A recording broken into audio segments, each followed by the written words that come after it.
Well, hey there, YouTube. I'm Jack, and this is Raw Tropical Living. Thanks for joining me today. It's Friday when I'm making this one, and if you are in the States and you celebrated yesterday, hope you had a happy holiday with your family and friends and kept it pretty healthy. Just another day here. I got outside. I worked out outside yesterday in the park, took my TRX down there, and I finished the day off with a good long walk around our old golf course. So yeah, Thursday was good. Anyhow, today I want to share some tips for raw food diet and cooked vegan on a budget. Guys, if you're not already subscribed to the channel, please go down and hit that subscribe button now. Then click on the little bell and check send notifications so you'll know when I have new videos come out and you'll stay subscribed to the channel. I hear this one all the time, and I've heard it several times in the last couple of days, and it just always kind of irks me a little bit. The raw food diet is expensive, or the vegan lifestyle is expensive. You got to have money to do that, blah, blah, blah, blah, blah. And I can see if people, follow vegan stuff on social media, Instagram, Facebook, I can see how you would see that. And that's why my feed is not the most dynamic, because I eat for reals. I'm not creating stuff just that looks good in pictures or that's going to get a lot of views. Although I am always trying to take the best photos, get colors in there, and I'm playing the game myself. But it's just like a lot of this stuff you see on social media, it's kind of like in the cooked world. It's like if you're watching the Food Network, and some of these people on the Food Network, I mean, if you're following some of those recipes, that's expensive too. The point being is the raw or plant-based, cooked or raw, doesn't have to be that crazy expensive. It never has been for me. Never has been for me. That's never been part of my thing. Because I've just never been all that much of a recipe person. I mean, I make some recipes, and there are some things that, cause certain meals of mine to cost a little bit more, but on the regular, I'm just doing basic stuff. And I adapt as I move. I'm just going to throw a lot of stuff out there about how to do this on a budget. You adapt depending on where you move to. I mean, there's things that I don't buy here, that I don't consume here in Alabama, that I took for granted in Costa Rica, but I don't have to use them, like herbs. I got basil. Like, I bought basil just for the fun of it in Costa Rica. I would buy basil just because I like the smell of it. Some weeks I didn't even use the basil in a dish. I just had it around my house for the smell. And there were a number of things that I got. So you have to adapt, and you have to adapt depending on the area that you're in. But if you stick to basics, if you stick to staples, I think you can do it just as reasonably as you can do any version of this lifestyle. Okay, for the raw people. And like I said, I'm going to jump around a lot of stuff just as different ideas come in for doing this thing as cheaply as possible. On the raw, always think staples for whether it's cooked or whether it's raw. Think about staples, think about the basics, think about the necessities for your health. And those things aren't all that expensive. Bananas, you pick your fruit, okay? And like I've said before, if you hate bananas, or if you're in one of those, like every once in a while I'll get somebody that'll make a comment like, well, bananas are not cheap where I am. Well, then I don't know what to tell you. I'm very heavy banana based, and most places I know in the world, bananas are fairly cheap, or at least they're the cheapest fruit available. But do the best you can. Get those bananas. Try to find, like a lot of places will have sales, it's because the general public, as soon as they see a spot on a banana, oh my God, that banana's overripe, get rid of it. And those stores do that. And some of them will, some of them won't. They'll put the bananas on sale, and they'll have ugly tables where a lot of the fruits and vegetables, once they're getting close to that stage where your average buyer is not going to buy it, they put it on this table and discount it. So keep an eye open for those things. Get to know the produce manager in your grocery store. If you have like a small curb market, or just like a little market that's just for fruits and vegetables, get to know the person that runs that. They'll ask you if they can find things for you when they're buying. They'll get you in on deals. The point being is, if you stick to the basics, it's not that expensive. Now, some of the basics for me, since I've been here in the States, are, like I say, the bananas, the greens, Apples are usually most places. They're always kind of a cheaper alternative.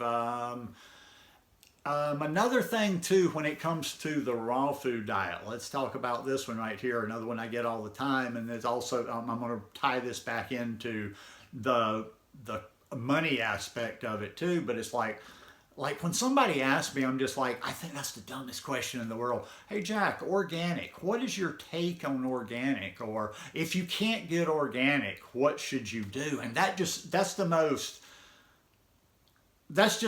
obvious question in the world. Listen, if you can get organic in your area, and if you can afford organic, always do organic. It's simple. It's a no-brainer. It's not rocket science. Always do organic. If you can't, you do the best you can. And some people may have different opinions, but this is the gospel according to Jack on this channel. And just because I can't get organic in whatever area I happen to be doesn't mean I'm going to stop eating fruit and then I'm going to, because I can't get organic here, okay, well, I'll just eat, I'll eat McDonald's, or I'll eat whatever. I'll go to Subway. I'll eat meat. I'll eat chicken. I'll eat whatever because I can't get organic fruit. No. But like I say, if you can afford the organic fruit, always buy organic. Even if it costs you a little bit more, but you can afford it, buy organic. But if you can't, you do the best you can. And that is basically, I could almost just say that one thing and stop the video. Do the best you can. You're never going to be perfect. You're never going to do it 100%, but just do the best you can. So, learn how to, figure out what's available. First of all, what's available in your area. What do you have available to you? If you're in a bigger area, another place might be one of these bulk things like the Costco's. And there seems like there's another chain store. I don't have any of them in my area. I've just heard people talking about these ever since I've been following this raw vegan lifestyle. But you've got like your Costco's, or you even have other just places like Walmart and whatever that you can that you can make do with frozen fruit. That's another thing. No, frozen fruit, I prefer fresh fruit. But if you can't get fresh fruit, you do the best you can. You get some frozen fruit. And from what I've seen and the few times I've used frozen fruit to fill in, frozen fruit is fairly economical. So, and once again, I think I've gotten to where I'll use this in almost every video some way of what I do. Don't worry about being perfect. When you worry about being perfect, that's where you start to go down the wrong path.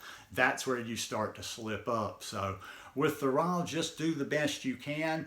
Try to learn recipes. As you're learning recipes, as you're looking down people's recipes, as you're thinking about buying people's recipe books, go through and look at their recipes. Can you access the ingredients in your area? Which certain recipes, find recipes that are conducive to your area. Find recipes that have ingredients that you can get, cheaply, economically in your area.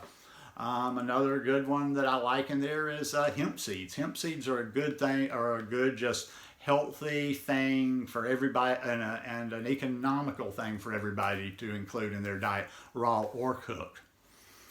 Now let's talk about the cooked folks. That's a little bit easier there, depending how much, maybe you're just fully cooked. Like I say, this isn't about any of the philosophy about how raw or how cooked you should be. This is just giving options and what have you for both. If you're eating cooked, if you're eating mostly cooked, no raw, or however much cooked you're eating, think staples. Same thing as with the raw. When you're eating the cooked, think the staples. Think, and you can buy a lot of these staples in bulk. Think sweet potatoes. Now for me, if I'm eating into something that's non-fruit, that's a little bit more starchy, that's always my go-to over any of the other starches, because the sweet potatoes actually have more sugars in them. They're easier to digest. But like I say, I'm not here to try to give you the perfect diet or try to convert you to raw. Sweet potatoes, quinoa, regular potatoes, rice. Now let's get into budget. You can buy large bags, 25-pound bags of rice. Get you a 25-pound, get you a 50-pound bag of rice, black rice, if you were really tight, really tight.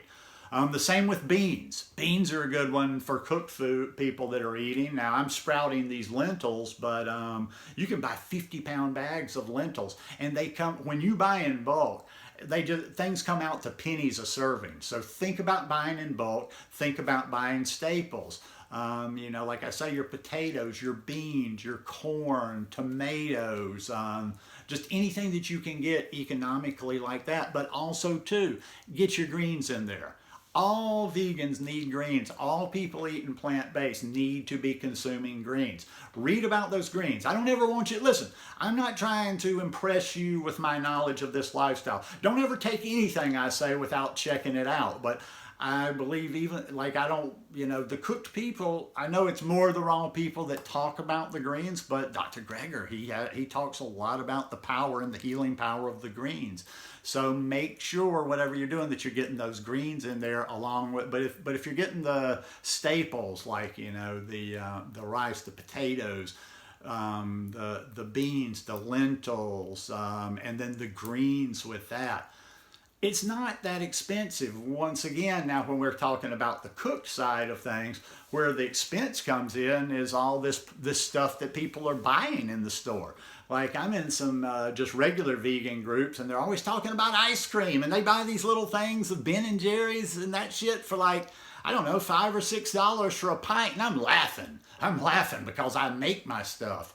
So yes, if you're buying all these items, that you see, and the Tofurkeys and the Beyond Meat, like in other words, if you're trying to assimilate the cooked foods and stuff, and a lot of the processed vegan stuff, yes, you're going to spend money, but it's the same way. It's just the way people think sometimes. I used to drop mad amounts of money when I wasn't vegan, when I wasn't raw. I used to love to eat sushi. Have any of you people eaten sushi before you went vegan? Jesus Christ, I never went to a sushi place that I didn't drop 30 or 40 bucks just for me. So I think a lot of times people are they're not necessarily adding up, or they're not comparing similar things, They're just taking the version of vegan that's the most expensive versus doing budget on the cook style, and you can't compare like that. Another thing too is, like I say, get yourself ideas. I've recommended this magazine time and time again on my channel here. Forks Over Knives, the magazine. It comes out about 4 times a year. They've got good recipes in here. All the recipes tend to have staples in them. You can go through here. I can see recipes that I'm like, okay, that would be a little bit more expensive. I can see other ones that are just basic. So, another reason I always like to mention this magazine is they actually think about the nutrition of it. It's not just about vegan. It's not just about plant-based. I like the salt, oil, and sugar-free version of the lifestyle if you're eating cooked. But just look into it. Don't let the cost thing stop you from doing either one of the cooked or raw, this lifestyle, because there's so much value to be gotten out of it. Regardless, maybe you can't do it exactly like you would like to do it. Oh well. That's a goal for down the road. Maybe that's something for you to start thinking about, moving to an area where you can do it more affordably. But you don't have to do that. You can make it work, or you can make it work. You make it work to the best of your ability and where you are. And that's always going to be better than not doing anything at all, or just sticking to not eating a plant-based diet. But anyhow, that's just my 2 cents on the subject. Raw food diet is not expensive. A plant-based diet is not expensive, not necessarily. It can be. So anyhow, hope you guys enjoyed this one today. If you like it, please give me a thumbs up, and I'll see you again in a couple of days. Peace.